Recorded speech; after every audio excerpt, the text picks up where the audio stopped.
कभी आपने गौर किया है कि पहले 5 रुपए के सिक्के मोटे और सिल्वर कलर के होते थे, लेकिन धीरे धीरे ये कॉइन भारतीय मार्केट से गायब हो गए और इनकी जगह पतले और पीले कलर के 5 रुपए के सिक्के ने ले ली।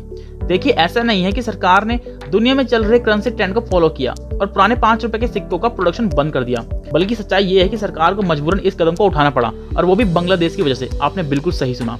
आपको जानकर हैरानी होगी कि आज से कुछ साल पहले तक 5 रुपए के सिक्के की इल्लीगल तस्करी बांग्लादेश को की जाती थी और भारत को इस तस्करी की वजह से करोड़ों रुपए का नुकसान हुआ था। पर लेकिन बांग्लादेश में इन 5 रुपए के सिक्कों क्या काम, जब बांग्लादेश खुद अपनी करेंसी और सिक्कों को चला सकता है। दरअसल पहले के 5 रुपए के सिक्कों का इस्तेमाल बांग्लादेश के कुछ ट्रेडर्स बांग्लादेश की फेक करेंसी छापने में करते थे, लेकिन समय के साथ इन भारतीय सिक्कों से मुनाफा कमाने के जरिए भी बदले और भारत के सिक्कों का इस्तेमाल ब्लेड बनाने में होने लगा। आपने बिल्कुल सही सुना। दरअसल पुराने 5 रुपए के सिक्के कॉपर निकल एलॉय से बनते थे और ये वही एलॉय है जिससे रेजर ब्लेड्स प्रोड्यूस होते हैं।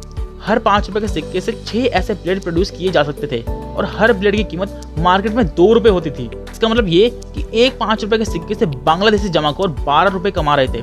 कुछ मुट्ठी भर भारतीय और बांग्लादेशी लोगों को कमाने का नया तरीका मिल चुका था, इसलिए 5 रुपए के सिक्के की चोरी भारतीय बाजार में शुरू कर दी गई और इन सिक्कों का जितना प्रोडक्शन नहीं होता था उससे कहीं ज्यादा इसकी स्मगलिंग बांग्लादेश में शुरू हो गई। आरबीआई को इसके बारे में काफी देर से पता चला, लेकिन जब पता चला तो तुरंत एक बड़ा कदम उठाया गया।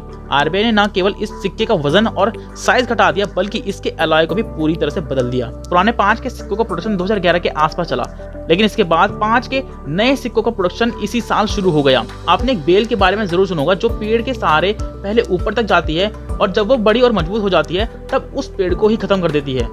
बांग्लादेश भारतीय मार्केट में चाइना की मदद से ऐसे प्रोडक्ट्स एक्सपोर्ट करना शुरू कर चुका है, जिसकी वजह से भारतीय मैन्युफैक्चरर्स अब धीरे धीरे दम तोड़ने लगे हैं। टेक्सटाइल इसका एक बड़ा एग्जांपल है। इसके बाद फुटवेयर, जिसका इंपोर्ट भारत में कई गुना बढ़ चुका है, और तो और ब्यूटी प्रोडक्ट्स, ज्वेलरी और यहाँ तक कि सीमेंट भी इसका एक बड़ा एग्जाम्पल है।